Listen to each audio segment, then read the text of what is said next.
Yo, today we're gonna be breaking down the movie Jason's Lyrics, 1994, with Alan Payne, Bokeem Woodbine, Mhm. and Jada Pinkett Smith, Tretch from Naughty by Nature, Eddie Griffin, etc., and Suzanne Douglas from Parenthood and Tap. Mm. So yeah, today we're gonna be breaking down that film. We're gonna be talking about this film from the perspective of masculinity, masculine themes such as manhood, brotherhood, evolution, being a loving partner, etc. So yeah, man, let's dive right into it, man. This is When the Gods Build. Peace to the gods, man. What's good with y'all? Y'all all right? Peace. Yeah, we Yeah, good, man. good. That's Everything. good. That's good. How are Yeah, man. you? So hey, I'm great, God. You know what I'm saying? Ready to dive in and chop this movie up, man, because I think it's a great staple, for our community, classic 90s films, and I mean, right now it's 2026, man. If you're a millennial or what they call them, what's the next generation? Gen Zers, Yeah, Gen right? Z's. Yeah, if you're not familiar with Jason's Lyrics, came out in 1994, go back and watch that film. Jason's You know what I lyric. mean? Yeah, go back and watch that joint, and we're gonna break it down, man. It's a good film for the culture, particularly if you are of the black community. So look, check this out. So I want to open it up, man. If at the beginning of this film, man, we see Forrest Whitaker is also in the film.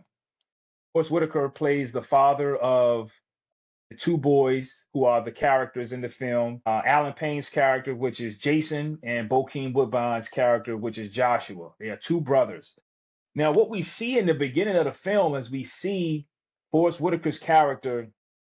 He's a war vet, he's a father of two, and he's struggling with PTSD from being in the war, and that's affecting his relationship with his family. Okay. So his name in the movie is Mad Dog.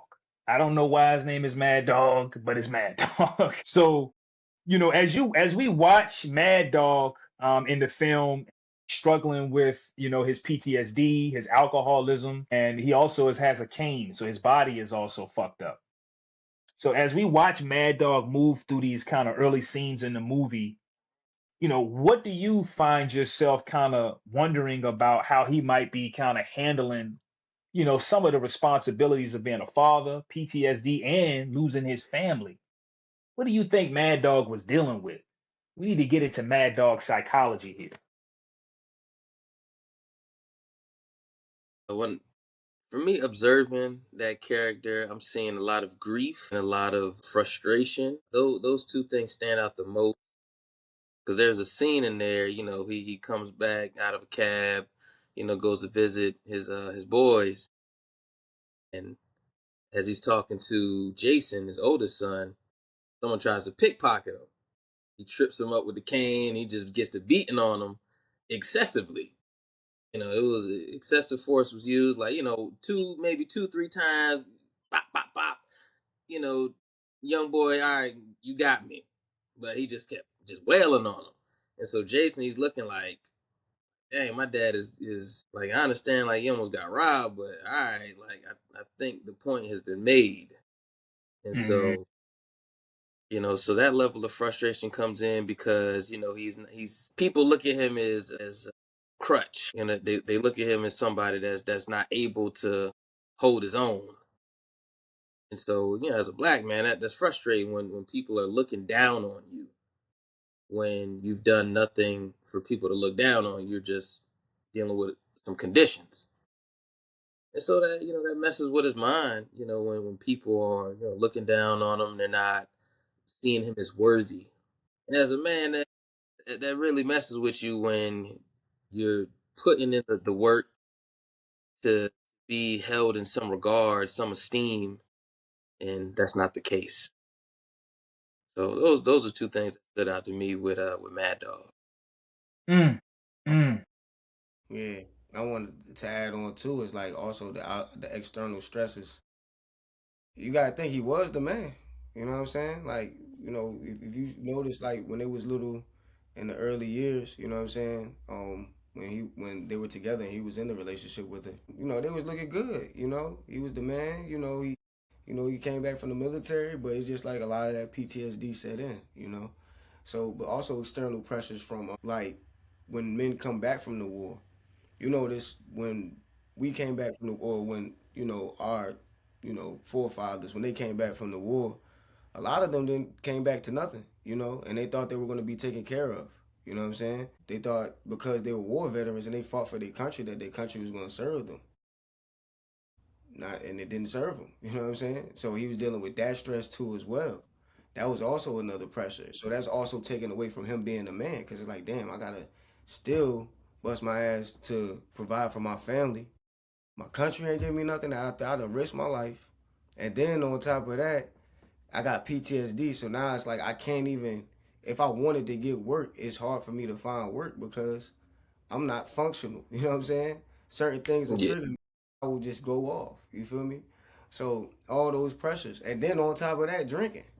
You know what I'm saying? Because like, and a lot of people don't realize like alcoholism comes from war, like people the trauma after war. You know what I'm saying? A lot of men use alcohol to soothe their problems and to soothe that pain that they saw when they was out at war and when they was at combat. That really like that's another factor of him drinking. You feel what I'm saying? Like that also was just making it worse, 10 times worse. So it's like all these pressures, you see that just early on, like damn, like and you see how it's affecting the children. Yeah. Yeah, I agree, man. I think, yeah, he was dealing with a lot for sure. I mean, he had his back was against the wall on multiple levels. And it kind of had that same theme like with Dead Presidents too, with these themes Mm-hmm. of, these going through these wars and then not coming back to anything but responsibilities, and that's Right. tough because, what I'm saying? Like it's tough because as a man that has gone to war, not many other people in your family, unless they're also veterans who've been to war, will understand anything about what you might have gone through when it comes to those types of life or death situations. So you definitely outcast and feel alone from that, especially if you got dreams and nightmares and all type of stuff that you're dealing with. Man, nobody understand what you got going on, and especially if the way that you communicate that isn't, correct. Man, that's tough. So he probably dealing with a communicational barrier just off trying to articulate his experiences. Yeah. You know what I mean? You know what I'm saying? And Mm-hmm. you know how that is when you're trying to articulate this to somebody, you can't. That brings frustration. And so, he dealing with that. You got the family, like you said, you got the woman, he losing his woman, you know what I mean? That's hurting him so bad because I mean that was his woman that he was with, that he courted before he went to the war, had 2 children by him. Mm-hmm. And to lose that was probably like at the end, out of all the stuff he was dealing with, that was probably one of the tightest things that he had his grip on, Mm-hmm. outside of his boys. And for that to be lost because of his instability, his mental state was probably all over the place. I mean, all over the place. Ain't no probably. We could clearly see that in the film. But within all of that, I mean, that and then, him being in war, like you say, he had the cane. So, his body wasn't as able as it was before he probably went into war. So that also limits his ability to provide. And it's Mm-hmm. just like, man, emasculation is just happening on so many different levels right in front of him. And I imagine, as we saw, that was soul crushing for him, very soul crushing. So I mean, I really feel for Mad Dog, man, and any black men that have been in similar situations. Like you said, I'm pretty sure many of us have men in our family that were veterans and women. It makes you look at them, in a different light. And anyway, shout out to all of the, the veterans. I got my Tuskegee Airman hat on. It's Black History Month still. So shout out to all of you veterans that, have gone and did what you've done in the forces. We appreciate you. Definitely. So with that being said, I mean, how do you think, how do you interpret the way that the film shows his longing for his family? Like the stuff we just named. How do you think that the film tried to kind of encapsulate that? Like how he was dealing with that? You know what I mean?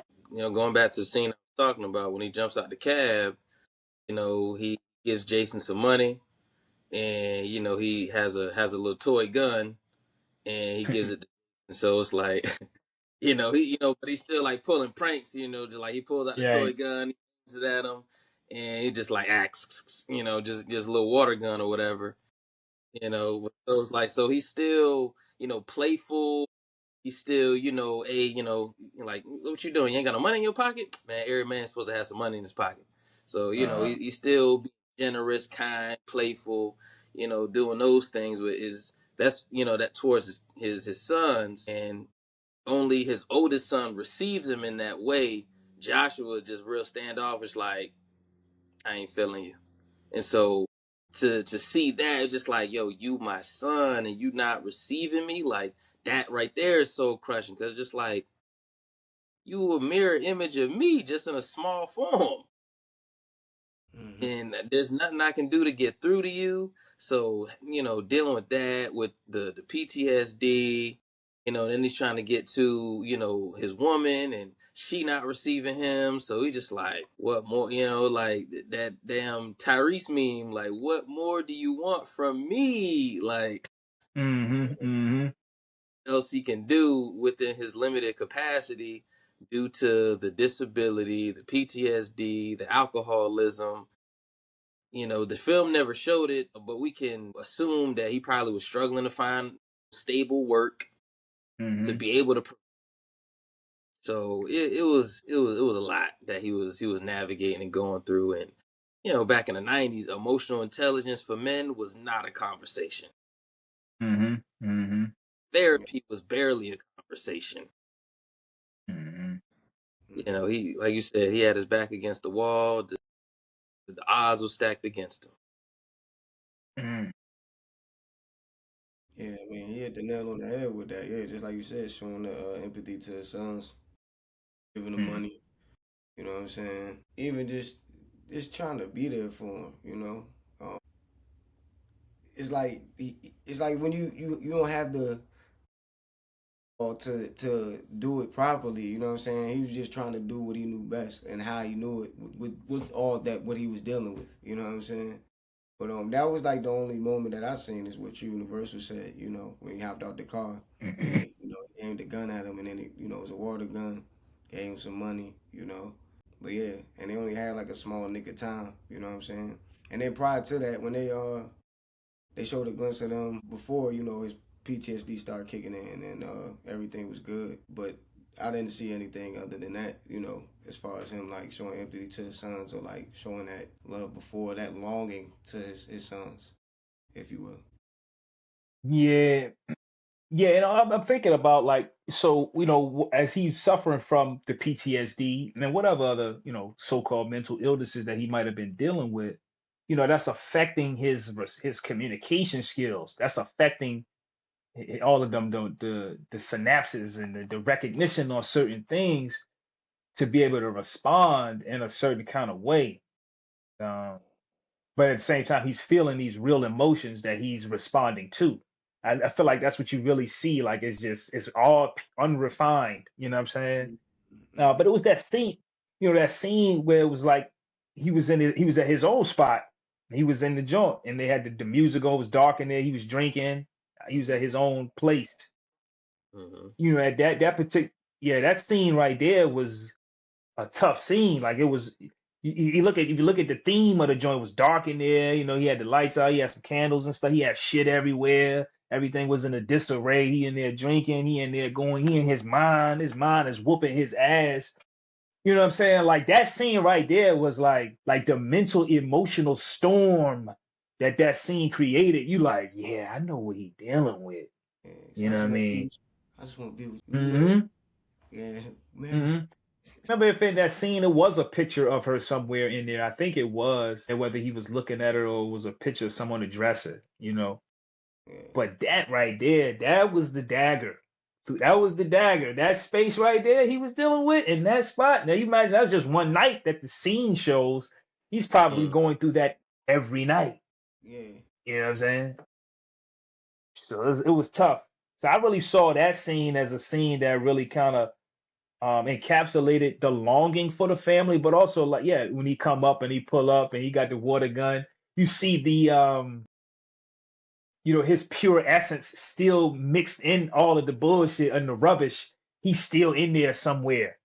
Jason, his character, I don't know if it was his natural innate disposition to be able to kind of be empathetic like that. He could kind of see and feel the insight from that, where that wasn't, Joshua was built a little different. That wasn't, he needed some more tenderness to really understand, you Man, know. Joshua was caught up in the wisdom. You know what I'm saying? Jason was caught up. He already had the understanding of his pops. And you got to think he was older too. You know, so he had a more older perspective. You feel what I'm saying? So he had that understanding, like yo, because he's like I have empathy for my pops because this is my father. You know what I'm saying?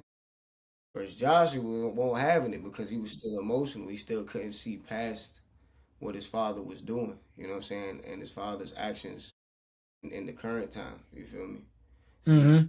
see, Jason probably would have had a better understanding of him too because he got to see him before the PTSD kicked in and before all the bullshit happened. You know what I'm saying? So Hmm. versus Joshua, who's young, he probably don't remember none of that. He just see, yo, you beating up on my moms. You feel what I'm saying? I'm not rocking with that. And it's like in both instances, it's like on the outside looking in, you can understand. Like from both sides. Yeah, Jason and Josh, they are like, I look at them as colors. Like they're the same color, but they two different shades of the same color. You know what I'm saying? It's Yeah, like, you know what I mean? Like obviously, and even technically too in the movie, one is darker and one is lighter. So it's like when I look at that, they represent like two different tones, two different tonalities. And it's like when someone seems when someone is kind of like they have a vulnerable side, but then they also have an unpredictable side. It's like how might how can that maybe like create like complexity in the way that a child views an adult or a loved one? Like if they see, like if your grandmother or something, like she can be vulnerable. She might give you some ice cream, baby, baby, baby.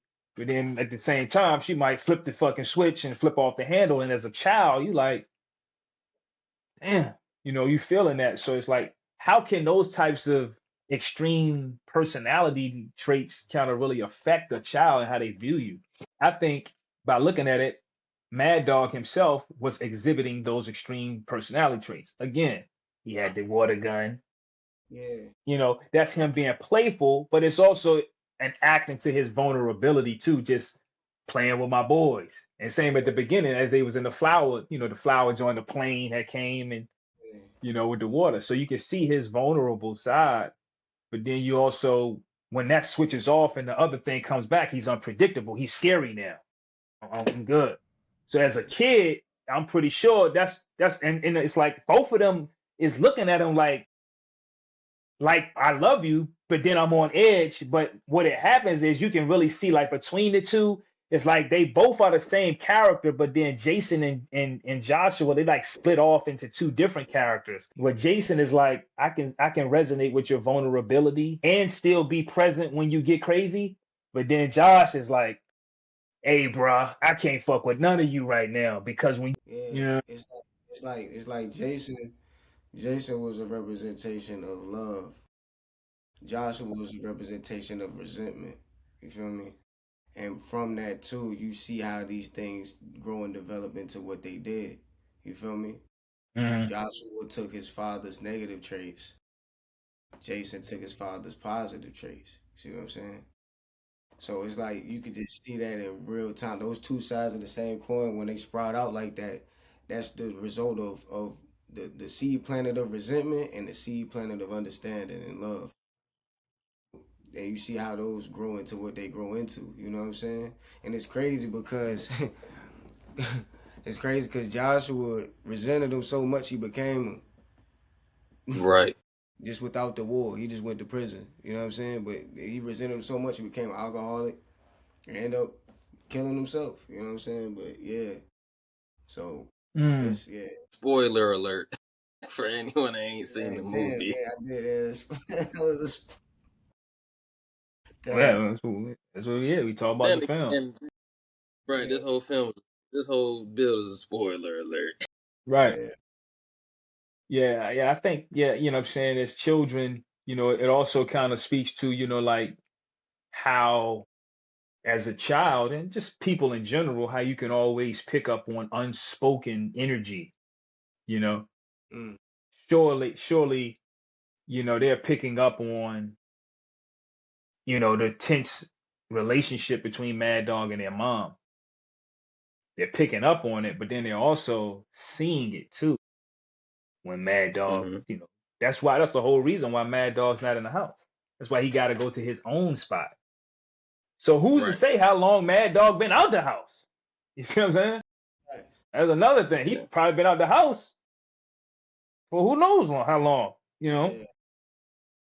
So it's like, I got a question for you to spark your astrological thought processes.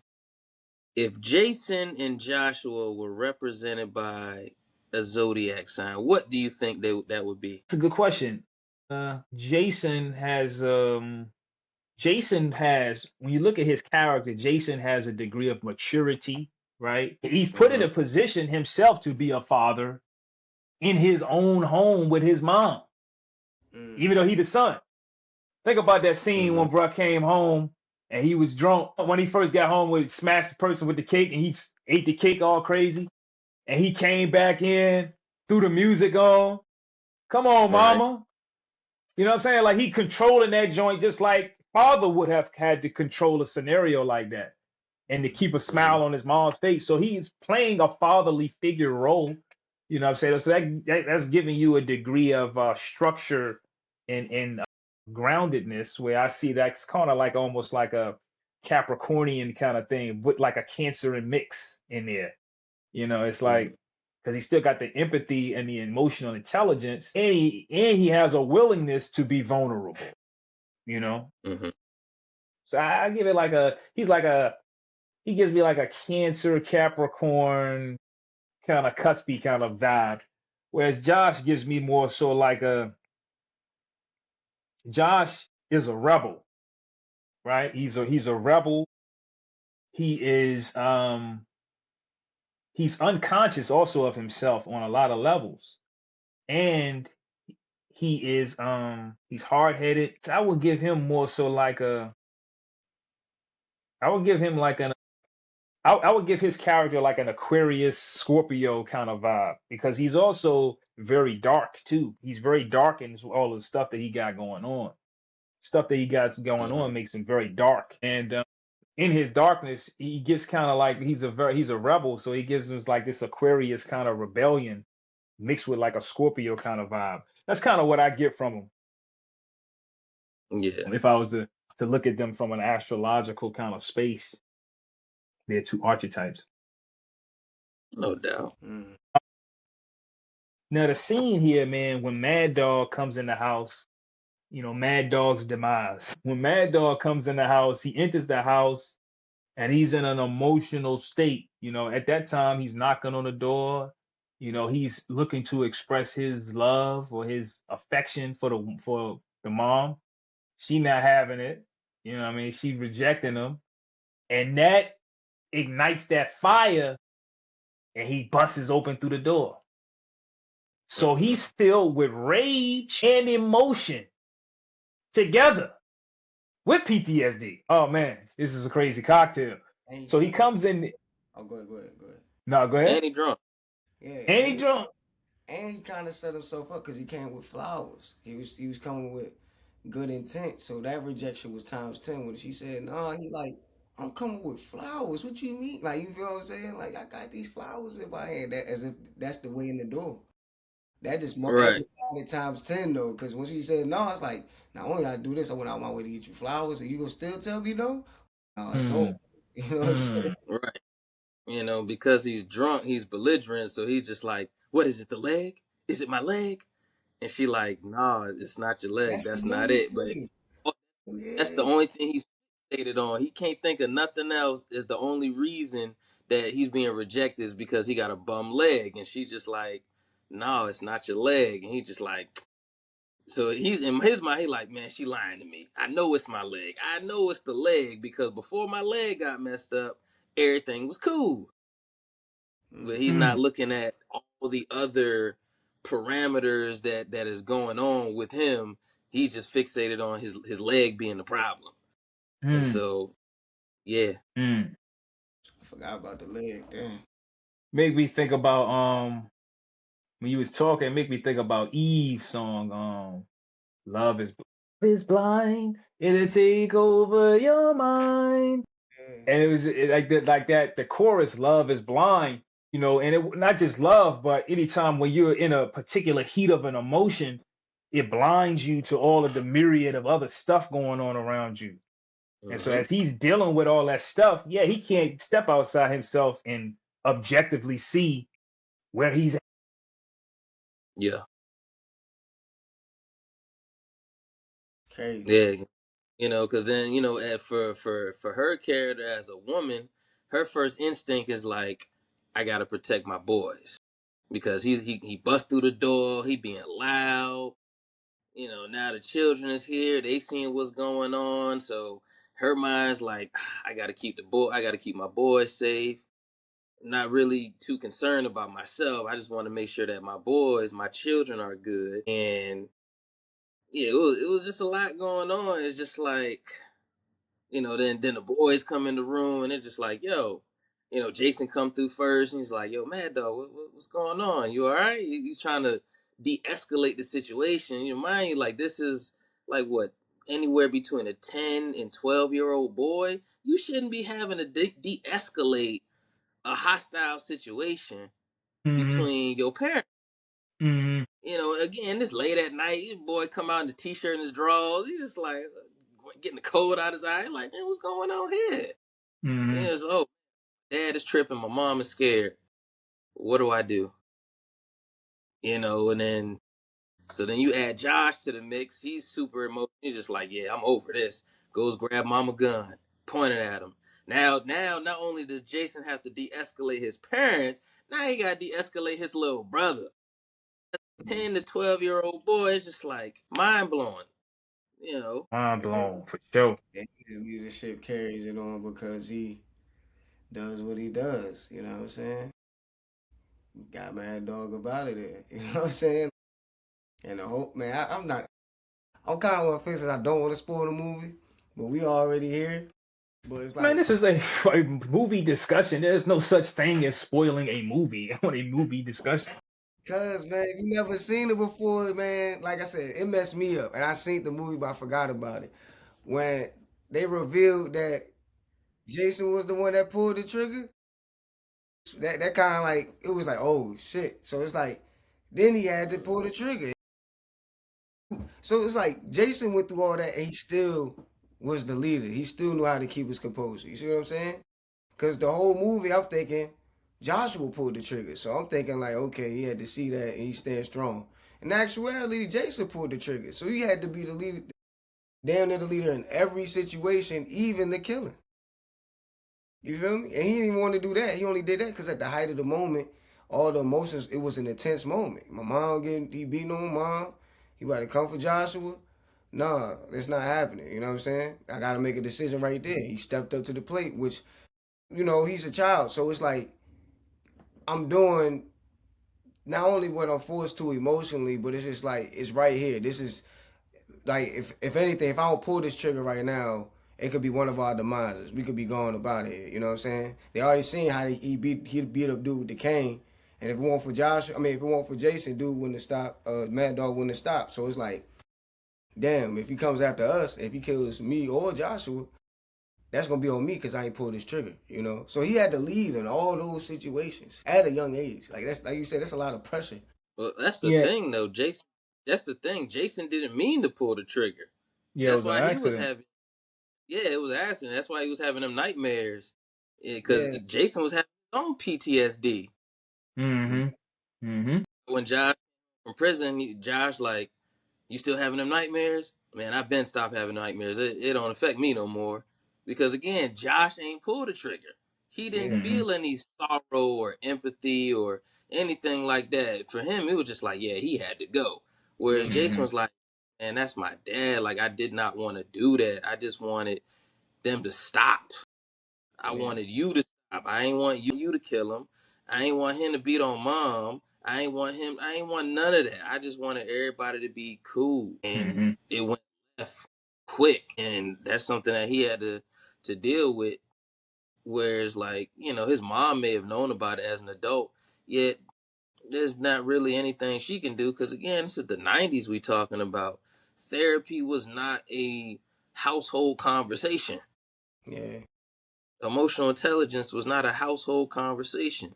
You see some traumatic, you deal with it, you bury it deep as you can, and hope it goes away. That was the way people move with when it dealt with trauma.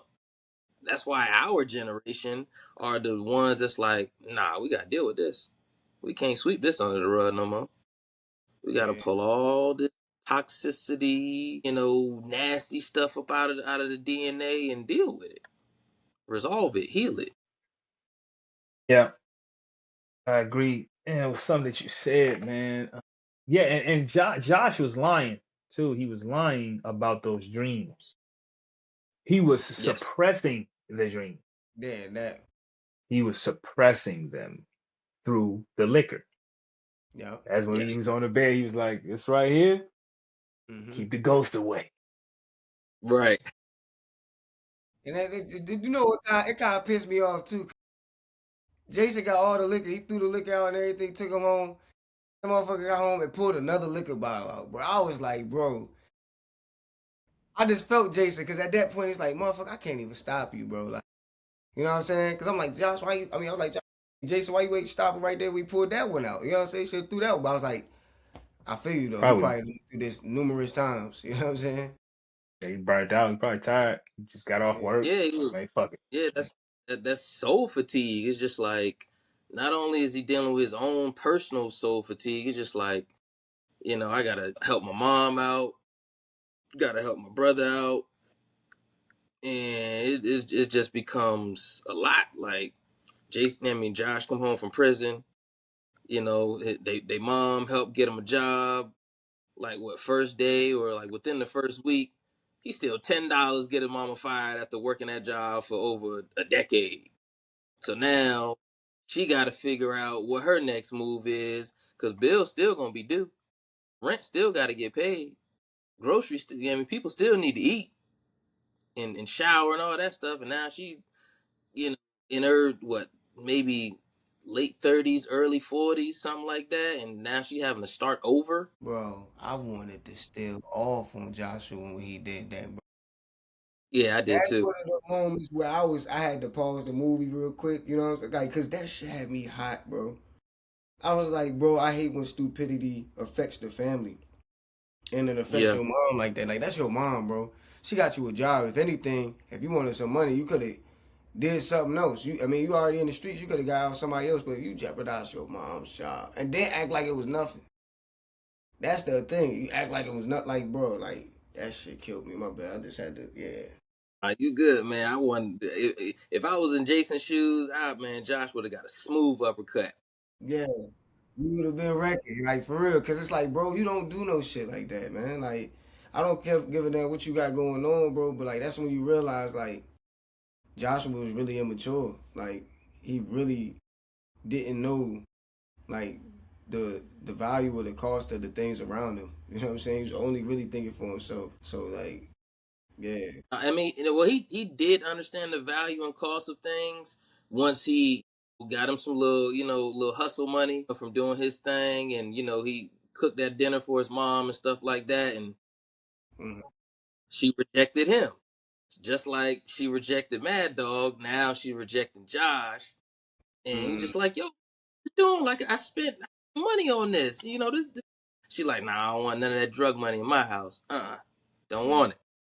So it was just like the same rejection that Mad Dog felt. Now Josh is feeling that same rejection from the same woman, and he was just like, his anger got the best of him. He just turning furniture over. He's just like, nah, man, I'm out. Like Yeah. I'm not appreciated here.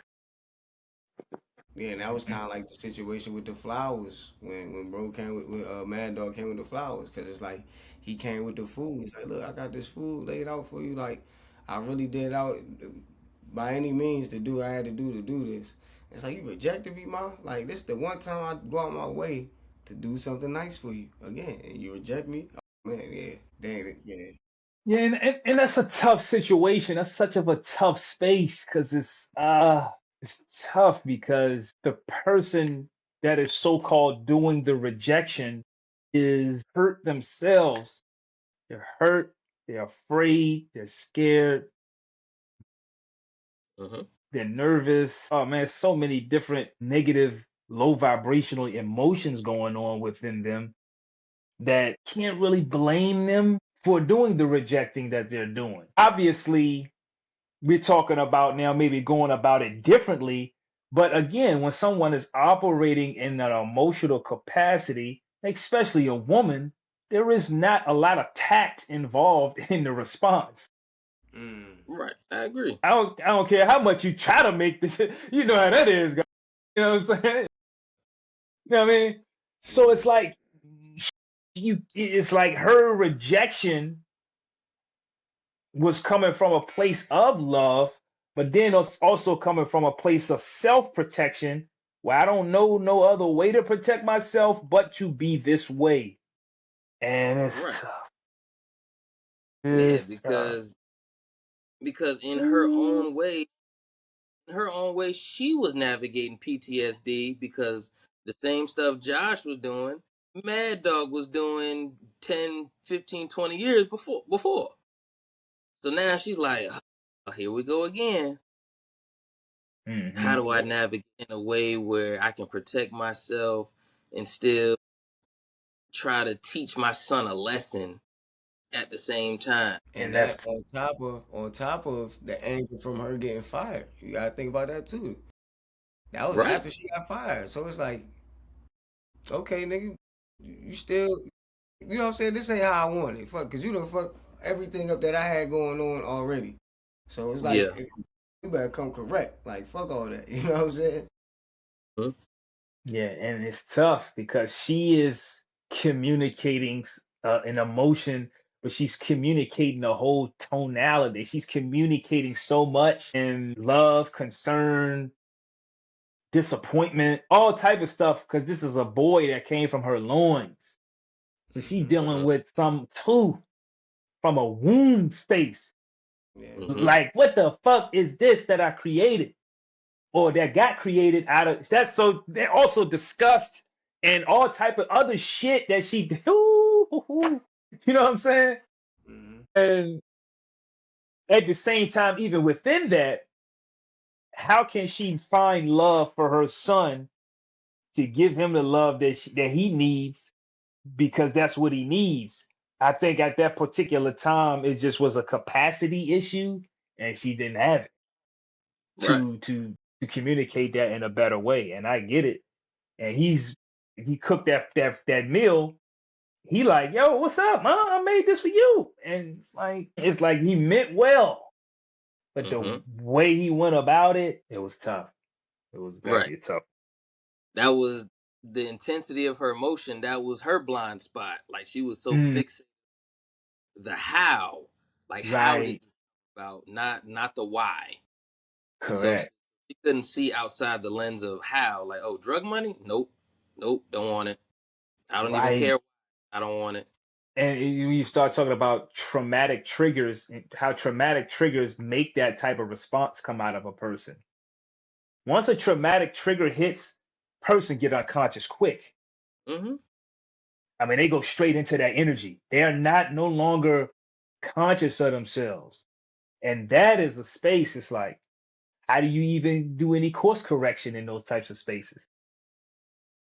You Tough, don't. You tough. don't because neither person has the capacity. That's typically when, everybody it's a it's a collision crash, or if there's like a third party in the situation at the time, they can potentially course correct at least one person, to steer them away from colliding with the other person, to help de-escalate the situation. Mm, that's tough, tough. It's like when you have like two trains and they about to collide, and you got that one switch on tracks.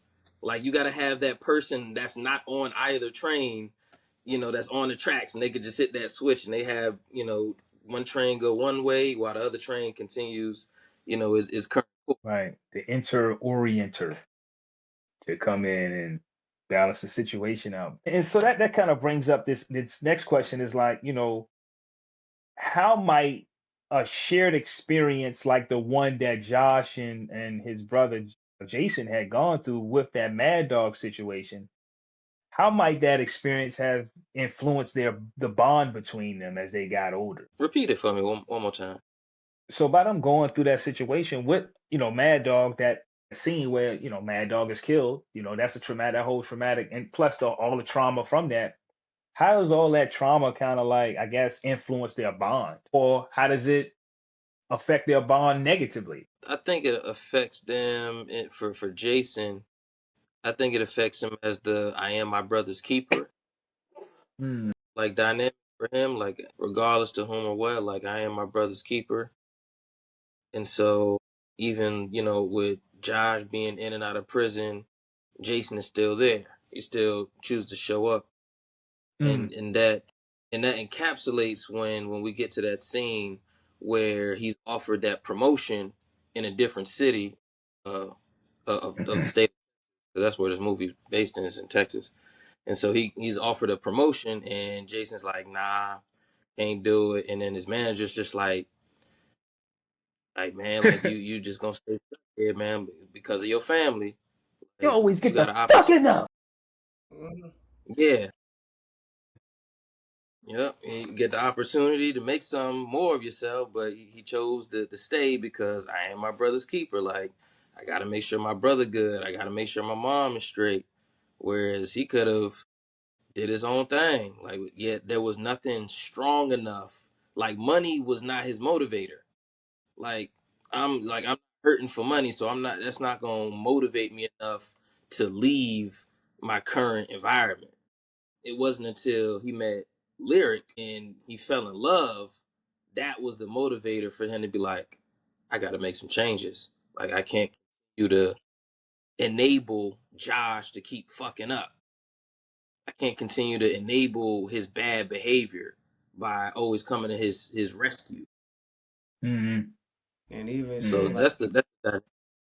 yeah, and even when he told his mom, like when he told his mom he was in love, and she gave that approval, that is even confirmed. Yeah, I gotta get up out of here. She was like, you know what, go ahead, go with her. You know what I'm saying?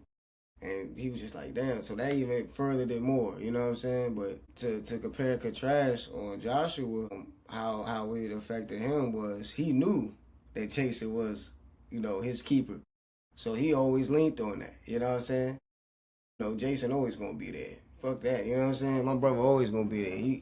That's why I lean on every time. So it's like almost as if like Jason, like I could do no, like I could fuck up the whole city. Jason gonna get me out of the situation, and that's how he was carrying it. You can see how he was carrying it. He did not care at all. You know what I'm saying? As long as Jason got me, I'm gonna mess up. I'm gonna do whatever I want to do. You know what I'm saying? Cause it's like, yeah. So yeah, you just seen that, like especially because, like I said, Jason was the one that pulled the trigger. So it kind of gave Joshua that feeling from that point on, like, yo, my brother always got my back, because he pulled the trigger. Because like, dude, Mad Dog was coming after Joshua, so that kind of like furthered that feeling of like, yeah, he always gonna have me. You know what I'm saying? So Yeah, I think I think it affected their bond in a way where it made them closer as brothers. I just I think it did make them closer as brothers. I think that was not just based off them being brothers in general, but those experiences together, only them two know the depths of where things go. I just think obviously it's just the way that they responded to the situation. But I think it did make their relationship stronger for sure. One is just a little bit more conscious, and the other one, so it's like when the pain comes up, one chooses to stay grounded and be conscious, and the other one chooses to escape and go unconscious. So on the surface level, when they in wisdom mode and they acting things out, it comes off like one is more selfless and the other one is more selfish. and that's how it kind of pans out as they're operating. That's kind of how I saw it. Do you think that shared traumatic experiences kind of always create? Do you think that when someone goes through a shared traumatic experience, do that think that automatically makes you closer, or do you think that that could sometimes create distance in a relationship? I think closer, depending on the people prior to it, Mm-hmm. it can create a trauma bond, Mm-hmm. or it can cause a repulsion. So it's bring them closer, it's gonna bring, or it's gonna tear them apart. And Mm-hmm. so, in this example, it trauma bonded them. Like they were already trauma bonded because they was already dealing with Mad Dog's PTSD coming back from the war. So they was already dealing with that already, as well as being poor. Like they weren't no well off family. They was Mm-hmm. navig they was navigating poverty for sure. So they were already bonded in trauma. And so it just came to a head when once Jason found something stronger than that bond, which was love with Lyric. And Mm-hmm. because Jason is pulling away, Josh is just like, what are you doing? Like, why are you pulling away from me? Like, you telling me she's better than me? She has a stronger hold than I do? Like where are you going? You gonna leave me by myself? Like, what am I without you? And Jason's like emotional response, just like, you a grown man. Like, take care of yourself. I'm tired of taking care of you. Like, I need to live my own life. You know what this also kind of makes me think about too, as I'm going back and listening to you, and in my mind is going through the scenes. It's like, it speaks of an inheritance. Like really, Joshua and Jason's experience within this whole movie didn't even have to be without the influence of Mad Dog. They inherited Mad Dog's shit. Mm-hmm. That was an inheritance that they received. I ain't even think about it And like you, that. yeah, God, because when we start talking about like, again, familyhood, brotherhood, sisterhood, nationhood, community, we start thinking about inheritance outside of a physical monetary sense, but in an energetic sense. They inherited Mad Dog's shit. But at the same time, you can even go back further than that. Was it Mad Dog's shit?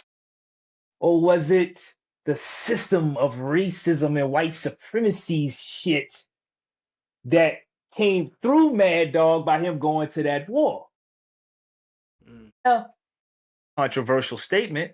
Did Mad Dog really? Why did Mad Dog probably even go to being in the military?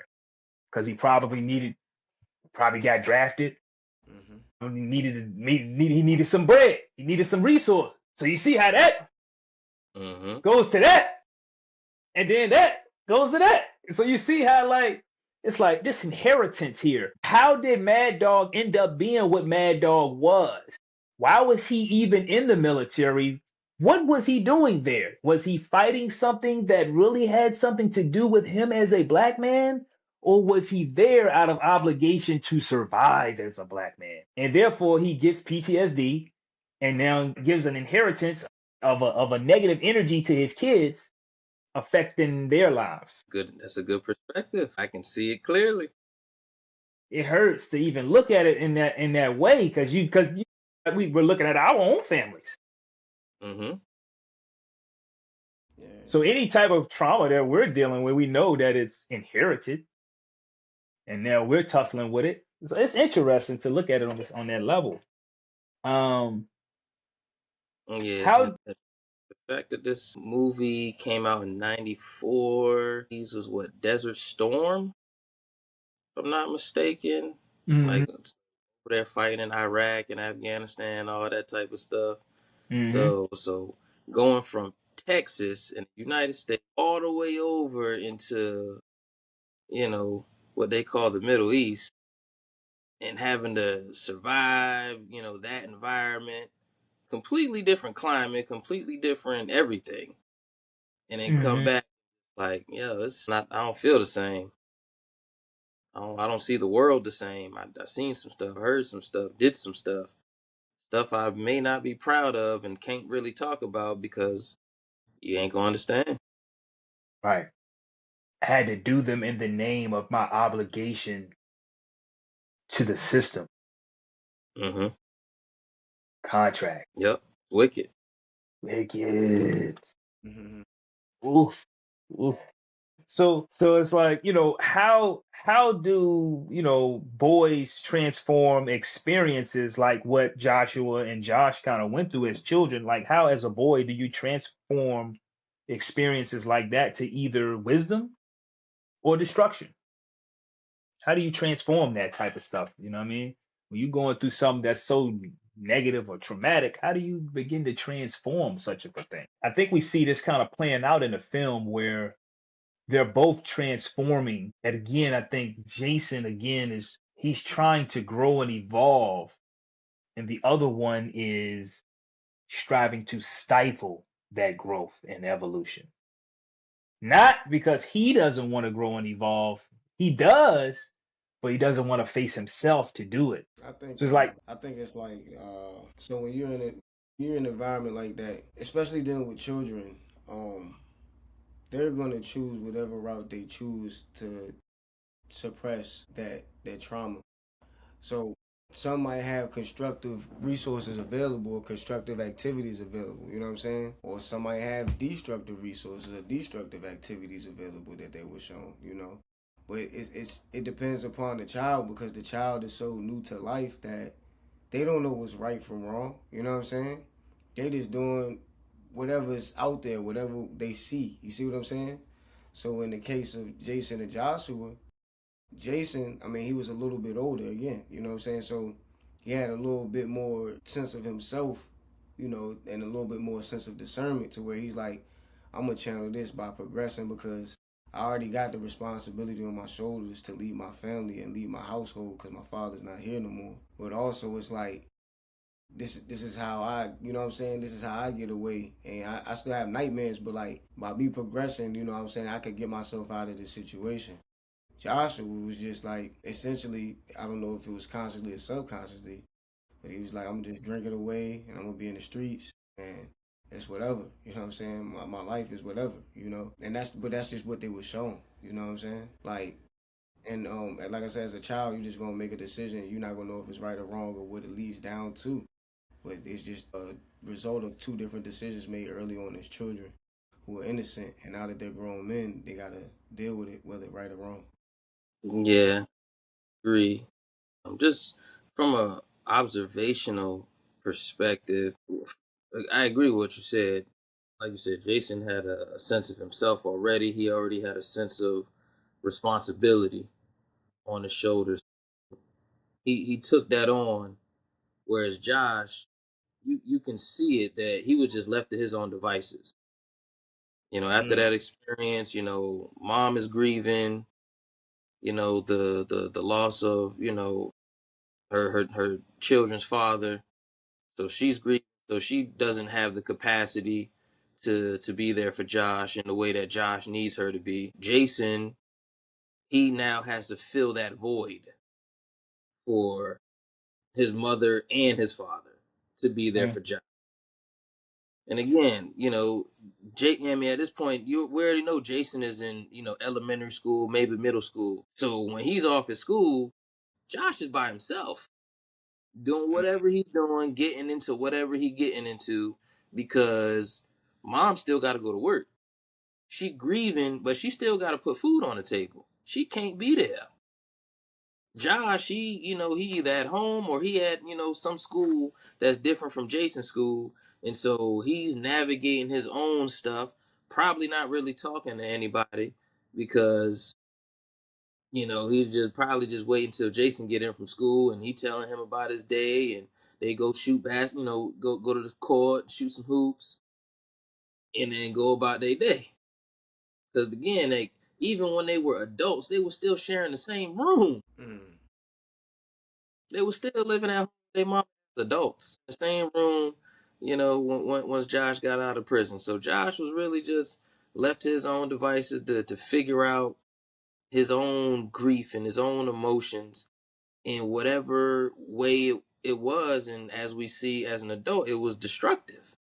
Whereas Jason had to take on a responsibility, got him a job. He probably been working jobs ever since that event just to be able to help provide in a capacity that he shouldn't have had to been in. Yeah, yeah, for sure. And it, the different circumstances and situations and the responses to it. That's why I said earlier, like, Jason he gives off this Cancerian Capricorn energy, because Capricorn also kind of gives off a fatherly energy, patriarch energy, where Cancer gives off a more nurturing, motherly energy. So, like you said, he's playing both sides. He kind of like father figure to mom. He playing father figure to his brother, but he also kind of playing like a husband role to his mom in a sense.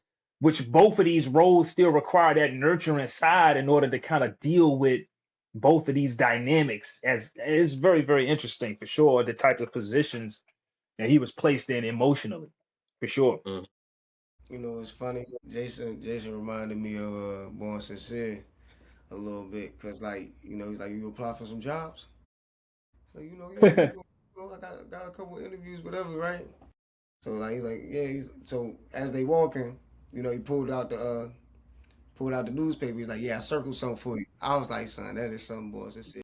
Right, cut out any excuses because if Yeah. somebody say anything that looked like it could have been a option around that, nope. Mm-mm. Me circle Yeah. this joint for you. Bro, I immediately thought of you when you did that shit, bro. I said, this is exactly something. That's funny. Yeah, man, you know me, guy. If I see something going on, it's like somebody, bro, you try to act like you couldn't see that other way around that. Ooh, no, no, no. You gonna make But sure. Hey, look, brother. I'm gonna make sure you see that. That's funny. And it's like, you see this whole thing playing. It's like, yo, Joshua was neglected. I mean, they both were neglected, but Joshua was neglected, as him dealing with, those different degrees of thoughts and emotions going on in his mind. That shit blew his top. That was too much for his top to understand. He needed a little bit more nurturing. They both needed nurturing, but he definitely needed a little bit more nurturing in order to be able to navigate that situation in a more healthy manner. Mom didn't have the capacity because she was already swallowed up in her own thoughts. And that leads to another observation, almost like when you're watching like nature. You're looking at like, anything dealing with animals. Like I was watching this joint the other day on Netflix, and I was watching the cheetahs, and how they be narrating the joints. They be giving the the animals names like they really know these animals. He was like, Sarah's out searching for food for the two cubs, and if she doesn't find anything, then the cubs will go hungry. And so it kind of puts you in that space again, is survival again, it's survival mode, Hmm. first chakra kind of energy. It's like, damn, mom's mental it Yeah. was out of the stratosphere, so it couldn't even look after the young, and it left the wild to raise the young. Mm, Hmm. And it was mm, like, I mean, this is what you get. That's mm. tough, man. Woo-hoo. It Right. made me think about that. No church in the wild. Because No, you think about it, they didn't have family around them as kids. In the film, they didn't show any aunts, uncles, that's true. grandparents. So, so you're only seeing mom and the children. That's it. Mm, And dad that's an alcoholic navigating PTSD from a war. That's all. mm, That's all. It's just like, so the kids is literally left alone. When mom mm. got to work, dad is in the grave somewhere. It's just two black boys in the state of Texas trying to figure this thing out. Mm. Right, right. Those terrible accents. It was terrible. Yeah, because again, we talking like if they was kids in the 80s and they were adults in the 90s, this is crack era we talking about here. No, for Mm, sure. mm. Crack in Texas. Crack era of Texas, and you ain't got no father around. Streets is gobbling you up. And so do you think that, with kind of all of those different things going on, shaping and molding their character in a sense, do you think that Joshua equated being vulnerable and transparent as a weakness? Yeah, not only as a weakness, it was also destructive because Mad Dog, when he was choosing to be vulnerable, it was scary to Josh as well as their mother. It was scary. Where Jason was just like, I Mm. understand this. This is not who he truly is. This is just an effect from what he's going through. Yeah, I know the real him, the playful side, the practical joker and prankster. Like that's the side. Like I know that's the real person underneath all of these layers Mm, that we see now. See what you're So saying? for Josh, it was weakness and dangerous.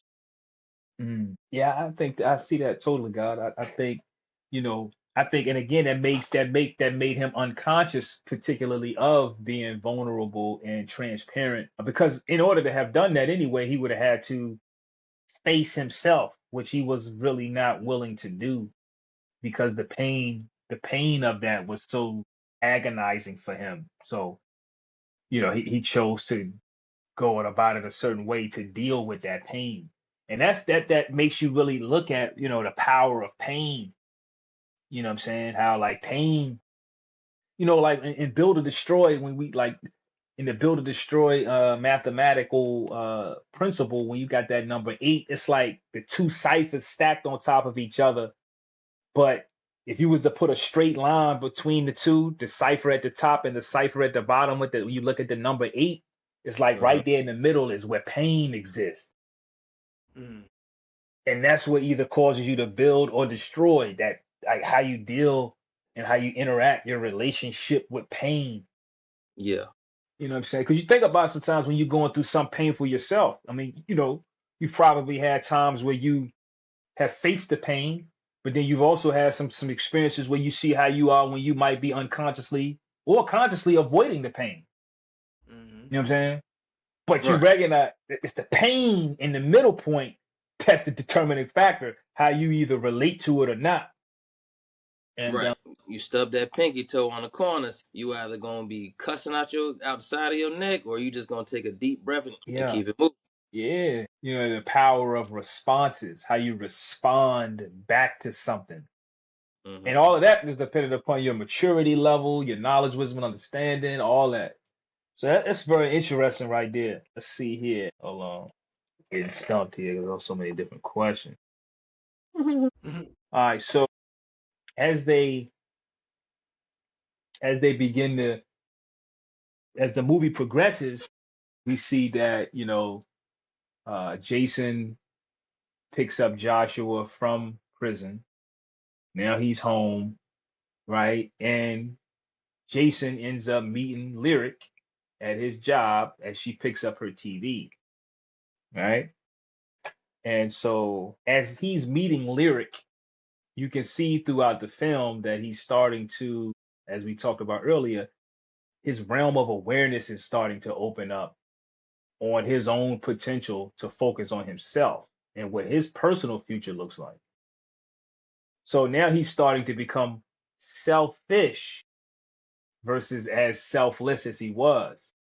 And when I Mm-hmm. say selfish, not selfish in a negative sense, but he's focusing on himself Mm-hmm. versus for the most part, he's always focusing on mom and the brother. And that's causing for him to get behind, or that's causing for him to stagnate his growth. So now, as he meets Lyric and he gets that job opportunity, he starts seeing, hey man, my life is bigger than this, right? So I would say, what does it take psychologically for a man to leave familiar things behind? Like when you're dealing with something that's familiar, like what does it take sometimes for you as a man as you processing that, like to move forward? An intense emotion. It will take an intense emotion if you're not motivated by money or anything like that. Hmm. We can clearly see Jason is motivated by love. That's his Mm-hmm. motivator. Mm-hmm. Why he's still, you know, stagnant in his growth, because he has a love for his mom, he has a love for his brother. That's what keeps him where he's at. And so when he meets Lyric and she opens him up to a new form of love, and he's you know, she had a first meet up at the train tracks, and she makes him climb up. He's like, man, why you don't come down here? And she challenges him, just like, nah, do something different. So he goes outside of his normality, and does something different, and he likes it.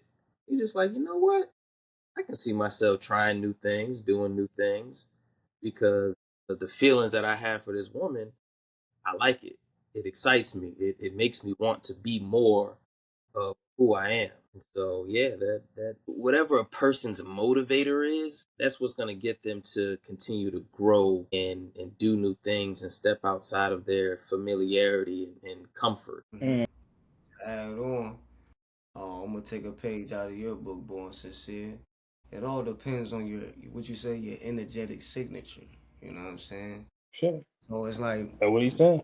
yeah, so like some people are externally motivated, some people are internally motivated. You know what I'm saying? All depends on that. And then it's like if you're externally, Jason was very external because you could see he was very family oriented. You know what I'm saying? All about his family and making sacrifices for his family. So, but when he met Lyric, who was another person outside himself, and not only that, of course he was interested in her. He's head over heels for her, but she showed him different things. Like you said, she showed him different things that he never experienced before. You feel what I'm saying? Like, she was like, "Where's that going? Like, what you talking about? That bus? Where's that bus going?" He was like, "I don't know." She was like, "I don't know either." You know what I'm saying? She's like, "Sometimes I just want to get on the bus and just ride and go wherever." And he never thought about life like that. Something as simple as that. He's so caught up in what he got going on, he never even thought about life like that. So to see somebody else externally shed light on him like that, and now he's enjoying it with her and falling in love with her and enjoying life with her, he's like, damn, I feel good about myself with a person that's outside of me. You know what I'm saying? It's making me feel this way. Damn, I didn't know it could feel this way. So now he's like, yeah, now I'm really motivated to, you know what I'm saying, do something or go somewhere. Like, and then that's when they started talking about one day we should take the bus and go somewhere. You know what I'm saying? Now he Mm-hmm. motivated, like, yeah, let's do that. Like that sound, you know what I'm saying? That's what I want Mm-hmm. to do. It ain't about my family now. It ain't about, yeah, this will make me feel good now, But it took that external motivator. But some people are internally motivated as well. It could take something make you feel a certain way. You never want to feel that feeling again. You know what I'm saying? Mm. Like some rubbed you the wrong way, or you went through an experience that it's like, nah, I gotta change this. So those are the internal motivators. But like, yeah, it just depends on your energetic signature. But Josh, I mean not Josh, Jason was definitely somebody that was external. He had external motivation. I I would challenge that though. I think we're all externally motivated. It's just how we internalize it, whereas people Mm-hmm. can seem like it's internal motivation. We're like, your example, just like something happened, made you feel a way, you don't want to feel that again. It's still I see what you're external, saying. yeah, stimulation that made you internalize it to make a different decision or go a different route. Right. That is true. Facts. Yeah, for sure. For sure. Yes, I mean something external ignited the trigger. You know what I mean? Mm-hmm. And all depends on like the signature from there. Yeah, I see that. I mean, I think that psychologically, I agree with that. It has to be some very intense emotion that has to make a person say, "Yeah, I need to make a move." It's typically emotion that's going to do that. So I agree with that 100%, guy. In the film, we see Jason in light of this. Once Lyric gets on his radar and starts opening up his mind. Because see, Lyric is almost like she represents a cardinal energy where she comes in and initiates thought into his mind, and then his mind starts opening up. And so as he starts seeing things from a different perspective or a more broadened horizon, it's like, do you think that he starts grappling now with staying where he's at versus moving forward to what could be? And how do they show that in the film? He definitely started towards like thinking, like start thinking for himself more. You know what I'm saying? Hmm. Hmm. Because like when he was shorty, he feel good. He's falling in love. He's feeling the feeling of love, and when you feel the feeling of love, it does make you feel confident about yourself. You know what I'm saying? Or makes you just feel somewhat better about yourself because it's somebody outside yourself that's kind of validating you. You know what I'm saying? So once Hmm. that got introduced to him, yeah, and then of course different sides of him. He's starting to realize different sides of him that he never explored because he's so busy taking care of Josh, so he's taking care of his mama. So he got to do all these things to make sure that the household is straight. That when he finally did something for himself, he's like, damn, I need to do this more often. And it's just like, yeah, this feels good and this feels right. This is what I need to be doing. So he starts to do that because he never had those thoughts before. You feel me? And then even when he had those thoughts, it's kind of like gravity. You know what I'm saying? Even when he had it, he's about to leave Earth. Gravity pulled him back down because Josh got out. You feel what I'm saying? Well, I'm about to leave. I got an opportunity. Can't leave my mama here. So gravity pulled him back down. You know what I'm saying? But when he met Shorty, he's like, nah, I can break out and break out into the universe. Mm. Yeah, I agree. Mm. I agree. Two scenes stand out to me and to showcase that when he's, first meets Lyric and, they meet on the train tracks and he goes talk with his mom. He's just like, yo, ma, you know, what's something that, like that Mad Dog did to, make you feel special? Something within that realm of thought. And, the mom, that mother intuition kick in, she was just like, you met somebody. He just Mm-hmm. like, yeah. He was just like, you really like it? He's just like, yeah, I'm feeling her. It's just like, man, Mad Dog took me out on this picnic. And, she telling him the whole story, like how, his father made his mother feel, by taking her out on a picnic and, treating her nice and all that stuff. And so he's just like, all right, that's something my dad did. The positive aspect of my father, that's something he did, made my mother feel good.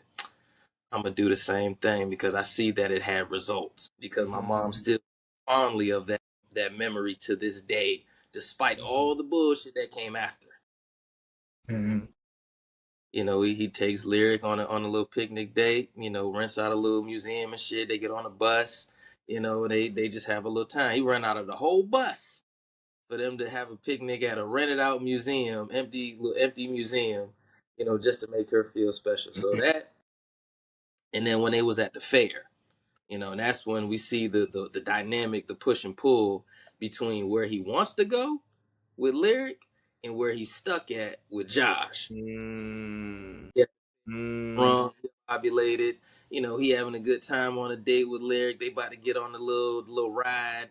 Josh crashes the party. So now Lyric is uncomfortable. Josh, he don't give a shit.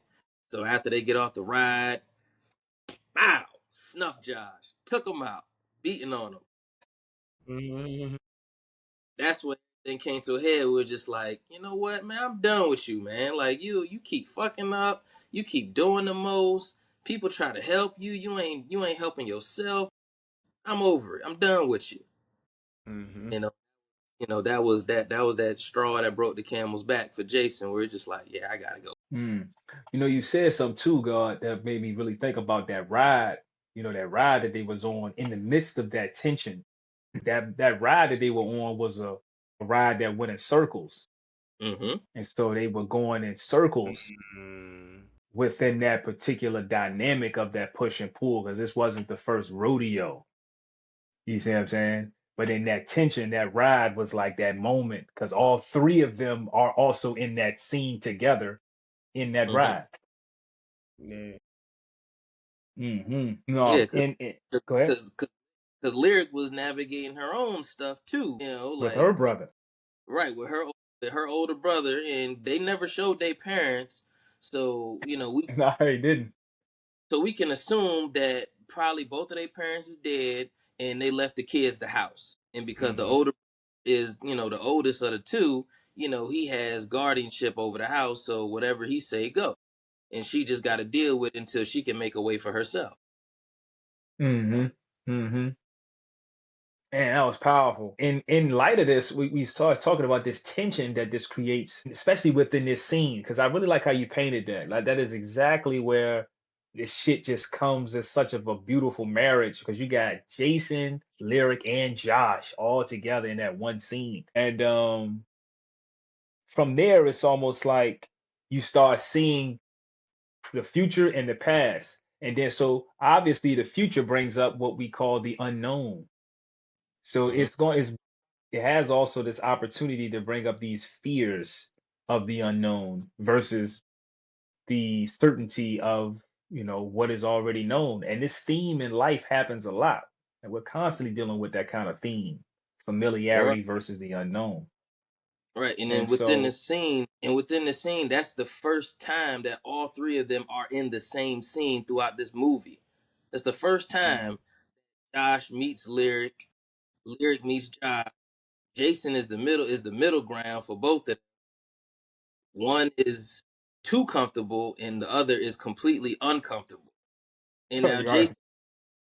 Jason again, like you're saying, he's stuck in that same loop. He's stuck in the middle once again. The first time he was ever stuck in the middle was when Mad Dog came crashing through the house, and now he's in the middle between his dad and his mom.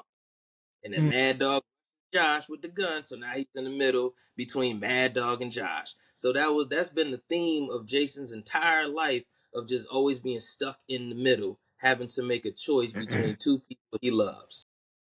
Mm. mhm.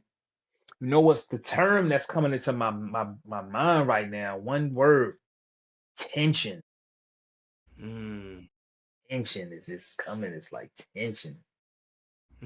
You know what I'm saying? Hmm. And let me see here. And it, like, because of tension, like when you have a rubber band, when you apply a tension to, a rubber band, it can only stretch so much until it loses its elasticity, and then it just breaks. And that's, when Jason punched Josh after they got off the ride, that elasticity, that shit was gone. There was no Mm, more that tension. That it was it. Just like, yeah, I'm done with you, bro. You mm, you you mm. stretch you stretch too far. All right, Yeah. I'm Nah, burned out. and then Hmm. that's where that selfishness comes in, cause you're not about to fuck this one up for me. Feel what I'm saying? Hmm. Now I gotta be selfish. Nah, fuck that. You not messing this one up. Nah, you done messed up a lot. I had to come through for you a lot. This is one of them times where it's like, nah. Right. Man, these are powerful themes in this film. Do you think Jason loved the lyric? Or do you think that he was more in love with what she represented for him and I his think I potential think both. future? I think both because as he's learning her, he's also learning himself, and so that was culminating because we teach that love is a form of understanding. And Uh-huh. so, and as he's understanding her through what she's teaching him, all these different observations and different insights, different ways of thought, he's getting a deeper understanding of himself, and he's starting to love himself more, doing things he's never done before. Because again, throughout the film, we never seen Jason talk about any female companions or anything like that.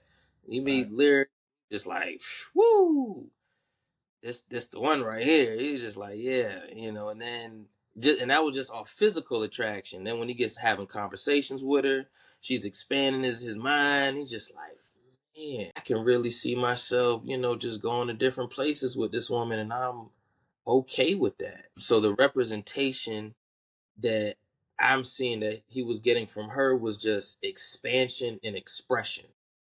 Right. And through that expansion and expression, he was understanding himself more. He was, like you said, being more selfish, meaning focused on himself, where he can just be like, I have been holding myself back. I have been allowing my family to be my crutch to not pursue more in my life. And now that I have someone that is allowing me to take them crutches off and stand on my own too and walk my own path, I think I love this woman. Mm-hmm. You know, and that's when he made that spontaneous thought and just like, let's just get on the bus. And she's like, where are we gonna go? She's like, anywhere. I don't care. Let's just go. Powerful thing, man. Love is a powerful feeling. Facts. Now, do you think that I agree with that?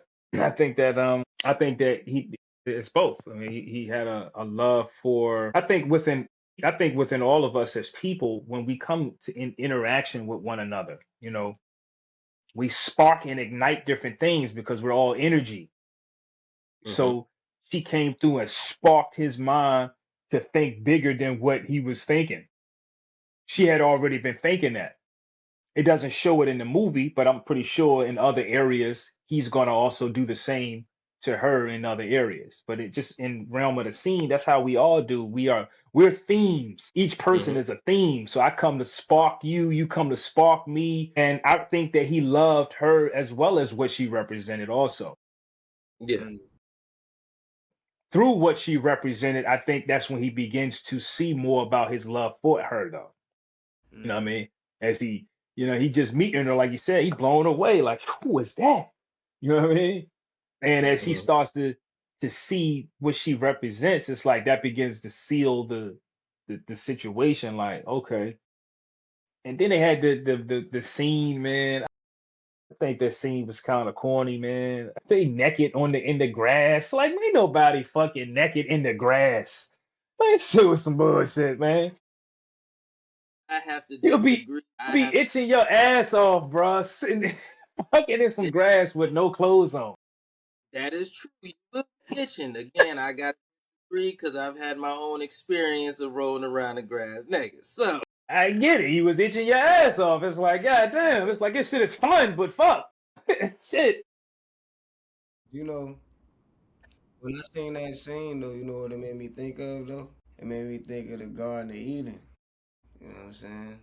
Uh, Yeah, that's what it made me think of, and like Adam and Eve and all that shit. Like, I guess they were trying to romanticize that, but that's what that gave me.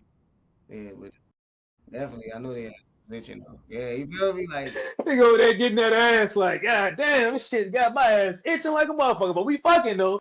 yeah, it's no, it's not. You know what I mean? Yeah, they had no blanket down or nothing. Like he just was on top of Hey, her. I'm like, nothing. what? Straight Come on the the fuck bed, on. man. I'm like, man, where the bugs at? I know the bugs is over Right? there. I know these niggas ain't over here doing this. Where the bugs at? Right? Ants and shit. Hey, come on, man. That shit Mosquitoes was ready, funny as hell. ready. So That I shit know had they me blood. weak as a bit. Mosquitoes like I know they blood flowing. Let me get some of that. Yeah. In the middle of the damn park or the fucking forest or wherever they was at. Nah, that shit had me but that tripping, bro. that plays into the theme though because that's what that lyric introduced to Jason poetry. Hmm. So that whole Yes. scene was poetic. Pure poetry. Mm-hmm. Poetry. I mean, they out there poetry and motherfucking in the forest, naked. That was just, I mean, come on, right? Don't get no more poetic than that. You know what I'm saying? Right. That was funny, man.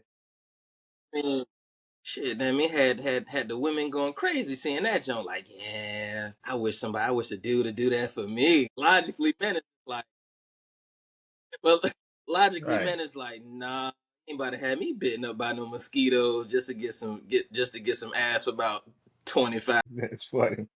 We not in the air conditioning. It's already hot outside. Why we out? Come on, man. Sun beaming, sweaty. I know they smell musty as hell, bro. I know they smell musty, bro. Yeah, that was funny. Um, so the questions that I got here so far is asking, it says here, can love save a man who isn't healed? Can love save a man who isn't healed? I think, Go ahead. I think love, I think love in and of itself, the force, the force of the energy in and of itself is an energy that can heal all things. I was about to say that too. Yeah. And so when it's powerful and potent enough, for sure. And so beyond just a man who isn't healed, anybody who isn't healed, it will heal. So that's what I think to that question. Yeah, I But I mean, do think when you're dealing with people, obviously, yes, it's going to be some complications there because we all grow in our own good time and rhythm. Just because I'm dealing with a person and, you know, they want to grow this way, we don't all grow in the same way at the same time. And that's where tension in relationships do come about, all types of relationships, because we're all different, number one. Then we're all growing at different paces toward different directions. So I think that's where things can get a little bit more complicated and tension can arise. But at the same time, I think that's all necessary for the further growth of all relationships. That tension, it has to be there. yeah. So I was gonna answer that question. I think love can spark the process for healing a man that's unhealed. Yet, as we teach in our supreme alphabet, self for savior, man has to be willing to be healed through the power and force of love. Because we've seen in the movie, Josh was loved by his brother, Josh was loved by his mother. That didn't heal him. He didn't make the conscious choice to heal himself. He allowed people to enable his behavior, and he enabled his own bad behavior. It didn't heal him as much as people loved him. So there has to be a Mm, willing part of the individual to allow love to heal them. Yeah, I agree with that. cause he was having them nightmares. He really didn't know how to deal with it. I think we got with Shorty is when he started to stop. He still had them, but like yeah. I think I agree with you. Definitely got to be willing. I don't think he was. I think he was loved. It was just like I think it's one of those situations where love language. It was a Mm-hmm. love language. I think it was a love language mismatch there. Because again, how it is, God. So somebody loves you, but if it's not coming in a way that you can identify and receive, will you really pick it up? You see what I'm saying? Mm-hmm. Yeah, so I feel like he was loved for sure, but like we had said before, his mom was dealing with the shit herself. So Right. yeah, she loved him, yeah, of course, but the presence of that love in a way that he could receive, we can agree that that was null and void. You Correct. know what I mean? So yeah, I agree with that too. But nah, that's good stuff. Time check, we are an hour and 35 minutes. How you looking over there, God? You look like you're getting a little distracted. What's up, man? You all right? I seen your eyes be down. Them joints been glued. Look like you on your phone. What's up, baby? Let's take a check. And your response on that last one, it just wasn't. I could tell you was kind of like, what's up, man? Let's take a check. Take a little break. Man, it's an hour and 36 minutes, man. Ask the last question. All right, that means all right. I'm checking out. That's what that means. That's what I take from that. See, Gotta go to work in the morning. Stop playing. It's way past my bedtime. I still gotta put my do rag on. Gotta brush these waves. You see, I ain't brushed these waves all the whole time. He said, oh, So in the scene in the film where Josh is out doing reckless activity. He robbing a bank, stole a lady's car, selling drugs in order to make money. He finds himself in a situation with Lyric's brother, played by Tretch's character. I forgot his name in the movie. His name was damn, I forgot his name in the movie. I forgot too. I want to say But he finds Lorenzo. himself I'm not sure though. something like that. Yeah. But he finds himself in cahoots with his camp. So now they running around doing things. And so they end up robbing a bank. Before they rob the bank, Jason gets wind that they're gonna rob the bank because Lyric heard it as they was talking about it at the house. Uh-huh. And so Jason strives to get ahead of it, press his brother up a little bit about it to see, what you got going on. Are you thinking? He tried to put some thought on his mind about the situation. He ends up going to do it anyway. Now that puts a situation where they end up having to fuck Josh up because Josh fucked up the whole transaction because he ended up Uh-huh. not going to get with the plan. So they end up fucking him up. Now Jason feels like he needs to get involved because they fucked up his brother. That Mm-hmm. right there was a tough. That's that whole way that joint played out was it was a situation that did not even have to happen. Then he ended up fucking Tretch up, Yeah. Mhm. and then that's now what puts that puts Lyric didn't want him to get involved in that scenario in that situation, Right. and so this is a classic example of sometimes how what's on the woman's mind and what she is seeing versus what's on the man's mind and what he is seeing can clash. Now let's look at this. Was she incorrect or wrong in her perspective? I personally don't think so. Mm-mm. Was he incorrect or wrong in his stance or situation? I do think so. I do think so, but at the same time, the context can make that tough. Yes. Okay. Right. And then, see, this is where now the temperament of the person comes into play on how this will play out. So he gets involved, fuck Tretch up in the bathroom. Now they got heat on Jason. Now. Mhm. She knows her brother and what her brother is willing to do for some sort of retaliation. So now she's like, oh no. So as we look at this, what do you like when y'all saw that? Like, what did you take away from that? That whole scene, scenario, everything involved. Like, talk to me about this. All right. So for me, none of this would have went down if Lyric would have just kept her mouth shut. Mm, Jason wouldn't have got involved because he wouldn't have known. He only knew because Lyric went and told him about it. right. That's the only way he got involved, and as well as Lyric didn't know Jason enough to know his level of love that Um, he has for his brother and the lengths that he'll go to protect his brother. right. Like Mm, even though he told her about the nightmare and how it was an accident that he killed his dad, like he ain't going to the full context of the whole family dynamic of in how he move when it comes to his family. Mm-hmm. Eric know how her brother get down, and then the extent of how her brother get down, she don't know the extent of how Jason gets down. Mm-hmm. mm, And they still fresh into a relationship. All this is taking place. This is all within the context of 1 month that all this is going down.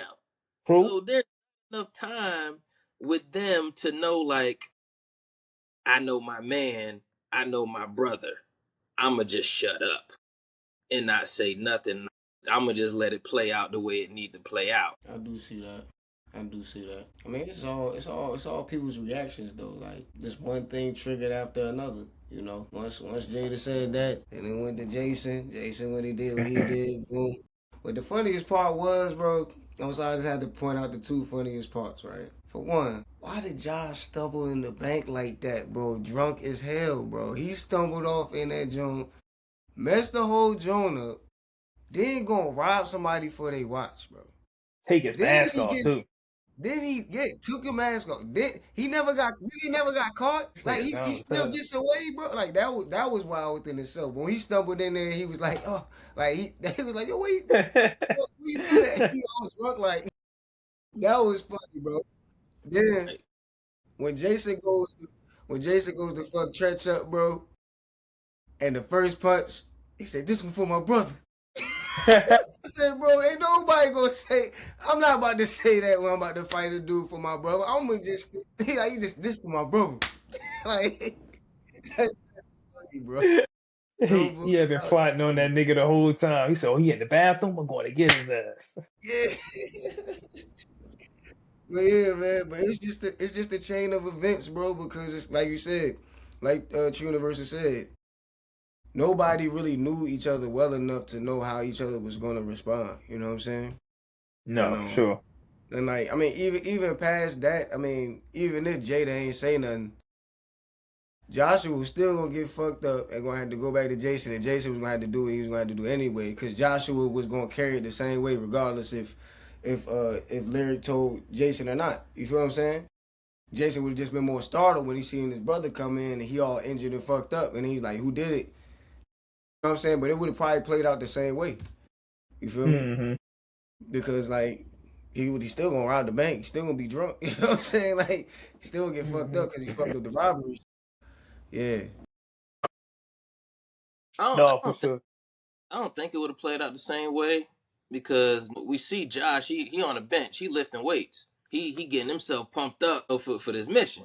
So he was focused on on doing what he probably would have been reckless in a different way once they're in there. But he was going in there with a sober mind. He lifting weights. He ready to get it in. He only got fucked up because Jason pressed him about the whole situation, and because he didn't want to deal with what he's being told, he suppressed the emotions, got drunk a little bit, and then proceeded Mm. to do what he did after already being late. Mm. Damn. That's a good point right there. Yeah, you hit the nail on the head. Mm-hmm. Now, I can see that. I can definitely see that. And if Lyric wouldn't have said anything, she would have been feeling guilty in her own conscience of not saying anything. So then that would have came out some other point, some other way that would have came out anyway later Yeah. on. Then that probably would have hurt the trust. Let Jason be like, "Oh, you knew you ain't."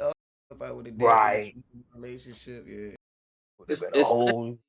especially if something would have took place with the robbery went sideways, Josh got killed, or her brother got killed, or or they all went to jail, and then she knew about it. So yeah, that guilt definitely would have kicked in if any one of those negative Whew. circumstances would have took place as a result of not saying anything.